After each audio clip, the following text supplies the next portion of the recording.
love to start by having each of you introduce yourselves and the companies that you work for. Ladies first. I can go.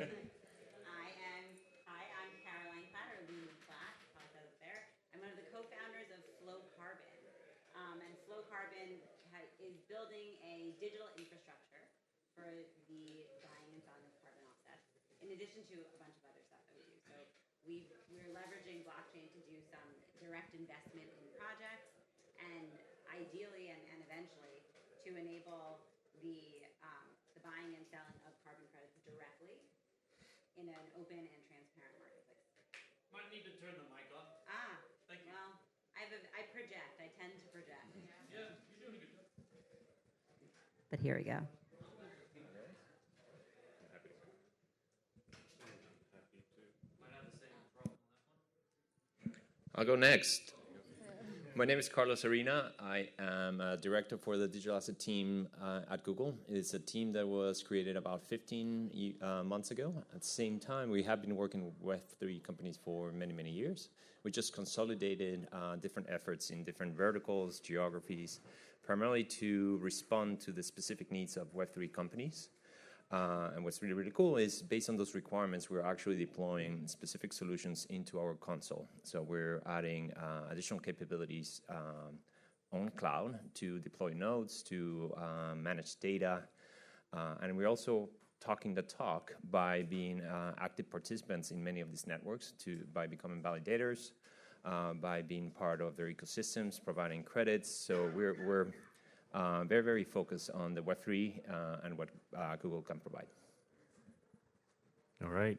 Hi, everyone. My name's Ian. I'm a partner at McKinsey. I lead our efforts on anything digital assets or Web3 related.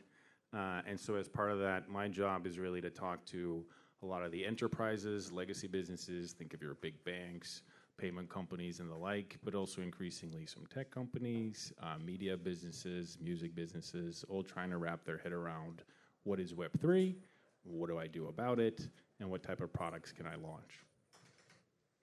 Okay, Marc Mathieu. So I am co-founder of Salesforce Web3 Studio together with Max Comparetto, who is hiding in the back of the room. And what we do, actually, we both build the Salesforce go-to-market arm on everything Web3. At the same time, building thought leadership, ecosystem, partnerships, etc., and feedback to our product teams. Amazing. Thank you all. So the pace of innovation in the last 20 years has been staggering. In the 1990s, we saw the development of internet. In the early 2000s, we saw what social did for the world. And now we're in this wonderful world of Web3. And we've seen what happens to enterprises that don't adopt innovation or don't embrace innovation early enough. I think some of the most common examples of this are Blockbuster and Kodak, just to name a few. But I wanted to kick it over to you, Ian. I think McKinsey obviously is seen as a trusted advisor to many companies in the space. What are you seeing enterprises in terms of their excitement about Web3? Yeah, I love the your intro with the Netflix, Kodak, Blockbuster type of vibe. We were getting a lot of those questions in 2021 in particular. People thought crypto was dead. And then in 2020, particularly after PayPal made their announcement that they would offer crypto trading, it was just like, wait, this isn't dead. And then so in 2021, it was all about people asking themselves, am I about to have my Kodak moment, right? And I think the reality is no, but you want to understand what the technology is about and what you can do with it. And I think that last piece is really where the focus should be, quite frankly, even increasingly so by the Web3 ecosystem, because it's not about the underlying tech, quite frankly. Like, the underlying tech allows you to do certain things, but ultimately for an enterprise is, what can I do that is either new from a revenue opportunity, because actually enterprises still need to make money. A lot of the Web3 protocols for now think they don't. But for an enterprise, it's like, how do I make money off of this? Or how do I do what I currently do, but much cheaper and more effective? And so the technology, while it is very important, I think, to understand what it enables you to do, the emphasis and conversation is all about the use cases, the efficiencies. What can I do right now that I can't do before? And I think depending on the industry, that product market fit has been found or is still a little bit nascent, right? So in financial services, I think at this point it's pretty clear how a lot of these companies can engage. If you're an asset manager, you're thinking about tokenization of your assets and running it on blockchain infrastructure. If you're a payment company, you want to do payments more efficiently. If you are a bank, you can think about doing deposits on chain, crypto custody, all those things, although the regulators these days are not very friendly. But outside of that, like for media, music, retail, people get very, in carbon, obviously, climate, there's excitement about the tech and the use cases. I mean, most people know about, for example, what Starbucks is trying with their loyalty program. But it is a lot more still searching of what really is going to be the absolute killer use case that is going to enable me to really tap into user engagement in a sustainable way. Because also, the NFT space, I think it was mentioned before, it's very powerful, but it's very small right now, right? Like for a Starbucks, for them to think about loyalty, they're thinking about tens of millions of people and users. That's more than OpenSea has, more users than anyone's ever interacted with something like an OpenSea, right? So how this thing also scales on the tech, I think is still very nascent, but people are genuinely excited about it. Great. I think that might be a great segue to you, Mark, with all of the work that Salesforce is doing. You've spoken before about how Web3 enables companies to think about how they're engaging with their customers differently. I'd love for you just to kind of share a little bit more about that. Yeah, I almost fully agree. Almost fully agree because, yes, they are excited, except when it comes to spending their budgets, then they're not that excited right now. And I think we're going to need to go through that still, budget void, at least until the beginning of next year. But I think the excitement is still there, and the conviction from the people who are still playing in it is there that it's going to come back. So, and why? Because indeed, and the way we're always talking about it with our customers at Salesforce, also because of the way we've positioned ourselves in more on a consumer blockchain, has been very much on future-proofing their relationships with their customers. I mean, if you look at the evolution of Gen Z and the way they interact with technology in a way that's faster and faster, and Gen Alpha is not even targeted yet by most companies, hopefully. And so the reality is, if you really want to be relevant to those new generation, you need to constantly experiment with new technologies, whatever they are, because that's how they connect not with brands but with one another, and that's how they're going to connect, with brands tomorrow. And importantly, so that's the relationship aspect. But it's also the data aspect, which is the cookies going away. Hopefully, definitely forever soon. And the reality, I think we have to prepare that first-party, zero-party data world and help brands get into that world sooner rather than later. So that's how we're pushing it. There's one thing which I think is, yes, brands are excited, but they're struggling with one dimension of Web3 still, which is community. The fact that in order to really be successful for a brand in Web3, you need to really build a community. And the community is not an audience. And we've gone from audiences of millions to personalized marketing. And the reality, this idea that the community, and multiple micro communities is a new construct for marketing, for me is key. But it's very different for brands to comprehend, because it means, first, how do I reach scale 10,000s and 10,000s at a time?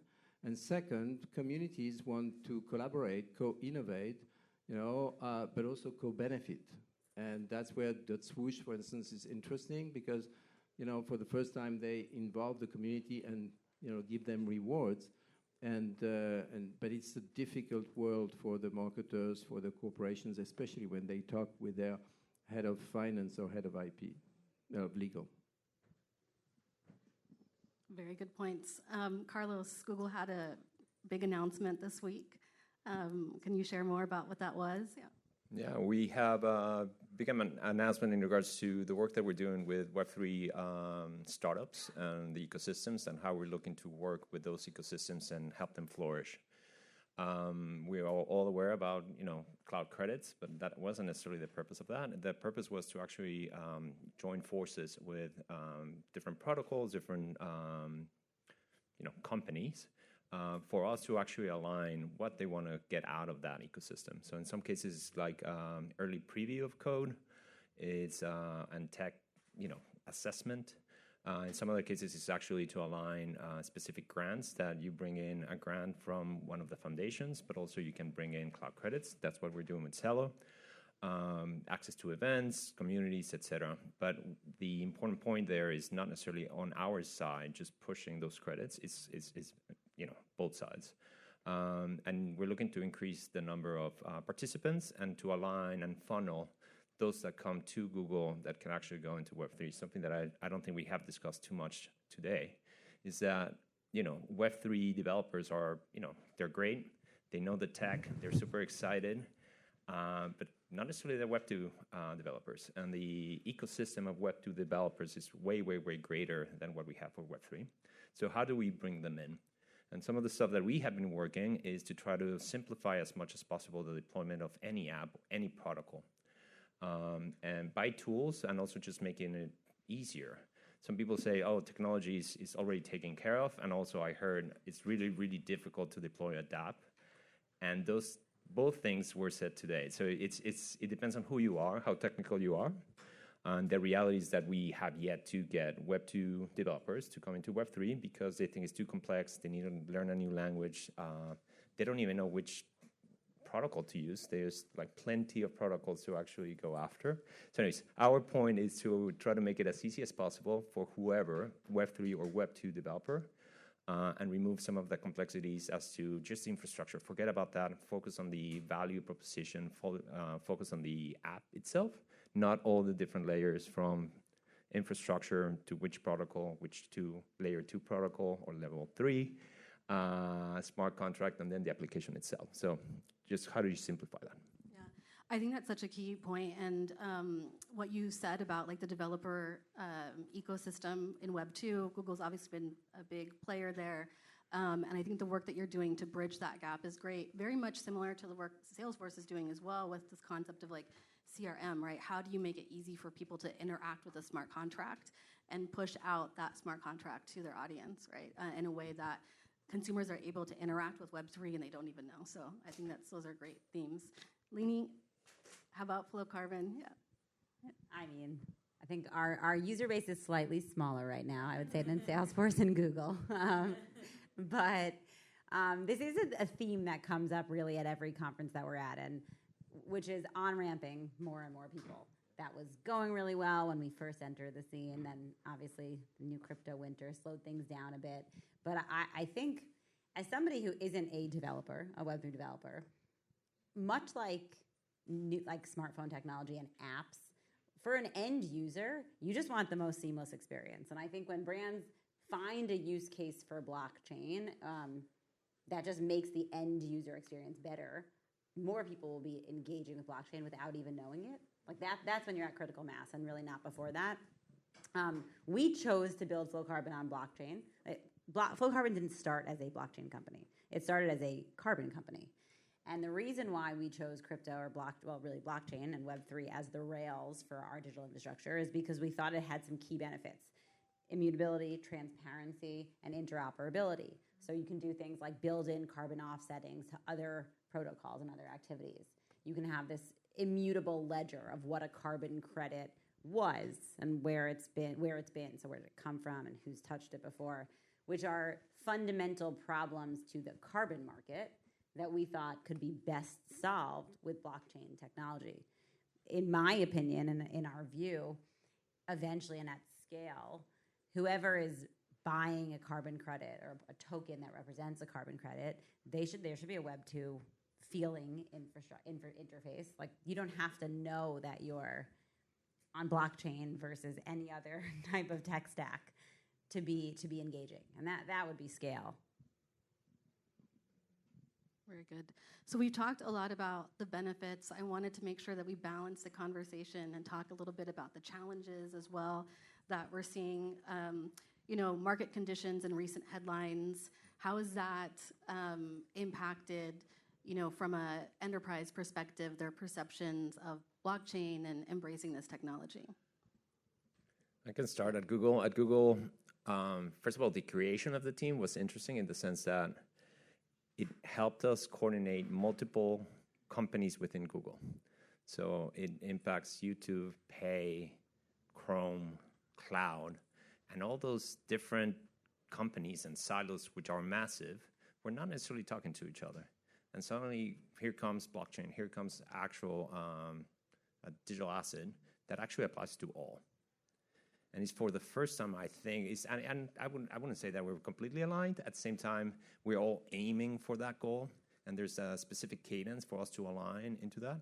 There's different urgencies and different focuses. Some are retail, some are enterprise, so you cannot necessarily say, well, tomorrow we'll switch a flip, and then suddenly it's all access to all. But it has been really, really interesting as to what the technology force within the organization. To that, there was a lot of education, a lot of internal procedures that needed to be changed. But one of the things that was a forcing factor was custody. For Google, I think, is one of the largest U.S.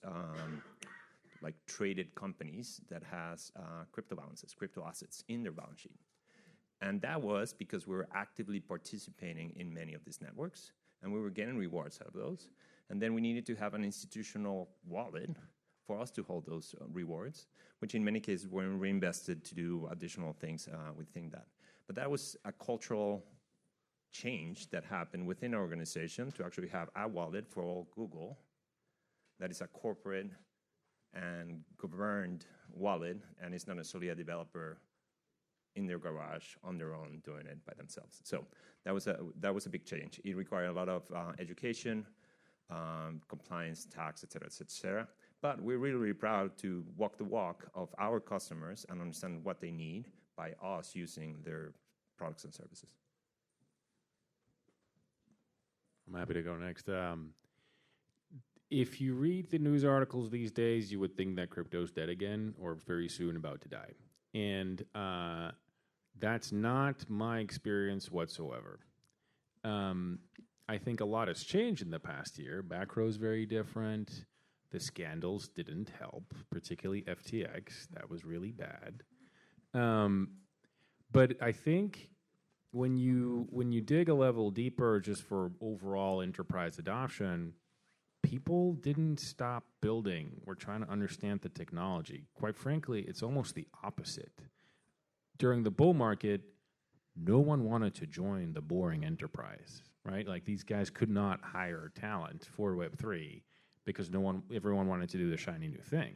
Now, due to a wide variety of reasons, a lot of Web3 companies had to let people go, but those are great people, and they understand the tech a lot better than many others. So to your point around the developers, right? Many of the enterprises, legacy enterprises, saw that as a giant opportunity and were like, thank you very much. I will take you in. Now, given the FTX scandals, the reputational risk right now, particularly in financial services, to go out and say, yes, I'm doing XYZ is pretty big. So guess what? Those enterprises aren't making these big announcements. Some are. Congratulations, Google and stuff. But there's a lot of stuff happening right now under the hood that gets me personally very excited. But you're not necessarily going to read about it just yet. And it may take, a couple of months, if not years, for a lot of those things to truly come to fruition. Because make no mistake, there are a lot of hurdles to overcome as it relates to enterprise adoption. You mentioned the, accepting tokens as one. Like, it's a nightmare as an enterprise. We, as McKinsey, wanted to figure out how to do certain things crypto native, one of which required us to actually purchase crypto. Our legal department threw a fit. Our accounting team said it's a nightmare. Take a full write-off on this stuff. And then the custody and setting up a multi-sig, like in crypto, is like, oh yeah, set up a multi-sig. And we're like, who within McKinsey's gonna do the multi-sig? Sure, I'll do it, but I'm not like party of one. And also, then who needs to approve who sits on the multi-sig? Is that our board of? There's just so many questions that you never thought of, but that really create a lot of hurdles. Not to even mention the regulation that is happening in this space. It just makes it a very complicated field to navigate. But people are very excited about it. People continue to invest in it, although the funding is a little bit more challenging than what it was. But I'm personally very excited because for the first time, I think a lot of legacy businesses have real talent and appetite to lean forward. You may just not hear about it. I just want to add one thing that we did to actually force the issue was the challenge was to hold 1 ETH. So 1 ETH was not going to get us in trouble legally, was not going to get us in trouble in compliance, was not going to get us in trouble. So it's just a challenge for all those enterprises to actually do the work that is needed to ensure what would be the wallet that I would use. Am I using MPC? Who's signing? What's going to be the regulatory reporting that would be needed? How do I align all of that? And do it with a tiny little Celo or whatever. It's just the ability for you to actually push the organization to have all those controls in place before you actually launch is really, really important. And do it with a tiny little thing so no one will get fired for one tiny little token there. We get introduced to corporates, but we get introduced to corporates regularly. And first of all, here, obviously, again, my sample size will be limited in a way that we can self-select. So we talk to innovation teams, they're still thinking about crypto. So from our perspective, large enterprises also have blockchain teams or crypto teams and are interested. And why we end up with these conversations is because we offer a real-world application for Web3 technology. So what this looks like is that we basically facilitate the purchasing of carbon offsets. And pretty much every large enterprise has made a commitment to being net zero, which means decarbonizing supply chain and business operations. But eventually, it also means buying some carbon offsets to offset your carbon footprint. And so we offer this interesting way where businesses can engage with crypto or Web3 or blockchain, however they prefer to think about it internally, in a way that is in line with what they're already doing. So they're already procuring carbon offsets. And here are some reasons why it's beneficial to do this on chain, right? You can custody these things that are really, really hard to custody otherwise. You can have a very clear history of what you've purchased, and you can then show that publicly because there's all these problems with double counting and what did you buy, and these aren't real offsets. And so we offer a solution or an opportunity for enterprises to engage with Web3 in a way that's really meaningful. I will say right now, internally, we speak to teams that say we're super excited about this. Today, we're not going to do it on chain, but in the future we will. But we are definitely seeing in the future we will. And I think the fact that there are real world applications like what we're bringing is what corporates seem to be looking for, which is not I want to do this because it's a gimmick or it's cool, but how do I make this meaningful for the organization? I think we touched a lot on some of the administrative aspects from an enterprise, the legal and financial piece, but I would also love to kind of shift the conversation a little bit to, what is the brand? Mark, this is sort of your world. I think how we tell the stories about what Web3 enables, some of the utility and use cases, I think is really important, and would love your perspective on this.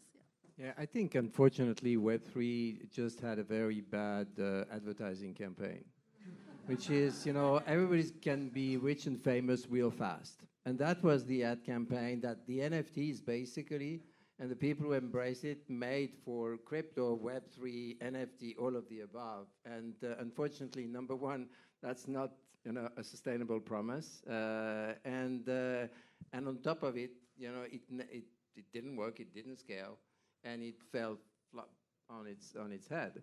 So the reality is, I think we need to acknowledge the fact that we are going to need to recruit, on-ramp people into Web3. And I agree with you that so far, what's the challenge is indeed there is no killer use case. And so it's going to take time. And sometimes I wonder, would we be using, cell phones the way we use them if Steve Jobs hadn't created the iPod? And the iPod was not basically didn't market, of course, the MP3s, but also he was one of the few people who created a true business model innovation.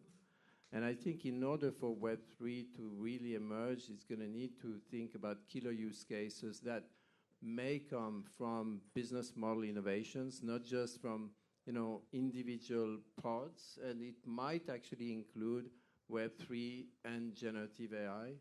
I'm certainly looking into that space, thinking something might emerge that would really prove true utility to Web3. I'm also looking at some of the use case, on loyalty, like Odyssey, on Starbucks, on token gating, on like what Ticketmaster is doing. I mentioned already Nike Swoosh. I think all of these are kind of like, potentially building the reputation of Web3 again. But it's going to take, indeed, to recruit and onboard people. And we need to accept the fact that, there is 5 million people on Web3 and 5 billion people on the internet. And when we say, it's the next internet, there is probably the same proportion of people in corporations that say, no, it's not. And so it's one of the challenges. And I think that this community is important. And we all have a role to play to actually help people understand that it's not about the technology, but it's about the Web3 as again, the principles of decentralization and trustlessness and permissionless, which fundamentally is more what this new generation believes in and wants. And that's why it's not going away. The underlying technology is here to stay, but we need to market the technology, the reason of Web3, not the technology. Yeah, and I think to build on that, your comment around there is no killer use case yet, I agree with, but also disagree with, in the sense that I think killer use cases at this point can be established, even in something like payments, running stable coins on a blockchain, right? Absolutely killer use case. But, or like Web3 loyalty, could be a phenomenal use case. But it requires interoperability, and it requires people to open up their systems. Because fundamentally, you mentioned decentralization. Decentralization within enterprises, I think, is often misunderstood. Because a lot of people think that it's all about, screw the system, blah, blah, blah, and I don't know. There's just weird perceptions about it. But if you distill what decentralization, I think, means, is that it is a disintermediation of a business model. Doesn't mean that stuff goes away. It's just that different people are going to be making money off of it, right? Like think about what Uniswap has done with the AMM model. People still trade, and people are still paying fees for the trade, but it's not a NASDAQ or a Coinbase that's accepting them. It's people who have provided liquidity to this stuff. So in essence, it's an absolute killer use case, but it was a decentralization of a business model. So just don't wait around for the NASDAQs of the world to be like, wow, yes, thank you very much. Disintermediate me, please. Starbucks loyalty, right? Could be a phenomenal use case, but if you think about Web3 loyalty in the long term and what makes it a killer value prop, it's probably an interoperability of loyalty programs. That's going to require a lot of enterprises to rethink how they engage with their clients, how they control their brand. I mean, think about airline status, right? Sure, United could drop me an NFT that says that I'm a 1K member tomorrow. Sure. But if they do it on an open permissionless ledger, guess what? Delta's going to look at my address and drop me the same thing to status match. And so all of a sudden, I can go to Delta. That's great for me. That's not great for United. So just trying to think through, how do you make this acceptable for enterprise? And the answer at times could be, it's really not going to be. But then to your point, as long as the consumer value prop is really good and some people are willing to make the jump, all of a sudden it becomes a standard and then things happen very quickly. And I think that's the innovation. Those are the types of retail adoption use cases that we're going to have to keep an eye out for, because all of a sudden expectations change and enterprises will have no other choice. Spot on. So we are in the ReFi House. I wanted to bring it back to regenerative finance as the last question. Thank you. The World Economic Forum published a report this week, Blockchain Scaling Climate Action, led by Anna Lerner of the Climate Collective. We know that as a world, like we are approaching the tipping point, right? We need to double down on our climate efforts. Many corporations have net zero goals. How do we think about bringing this all together, right? So blockchain is an enabler for that. We're seeing campaigns that focus on planet positive action with consumers. How are we thinking about blockchain as an enabler here? And maybe, Lena, you can kick us off. Yeah. Oh, we think it's critical. I mean, I think blockchain, really the beauty of what it does is pulls things together and makes everything modular and then interoperable. And so you can take everything from investing in projects in nature through projects themselves, tokenizing or I don't even want to use jargon from blockchain, right? Like it enables you to take one thing and easily transport it to other things and other individuals and other entities really beautifully and seamlessly. And so bringing climate action together, there's a lot of pieces of it. There's corporates that have made, the way we saw it originally was you've got corporates all the way over here who've made these big commitments, and they're pretty much financial commitments. And then all the way over here, you have communities on the ground who are park rangers at massive conservation sites. And there's a lot in the middle that all has to get tied together. And blockchain can do that. Very, very little else can do that. And I think this is like where the true potential is, right? How do we start to piece all of this together, right? How can large enterprises not only make that commitment, but also engage their communities, right, to promote some of this planet positive action? So I know we are out of time. I would have loved to take a question from the audience, but I want to thank each of the panelists here for sharing their insights. And yeah, thank you. Thank you.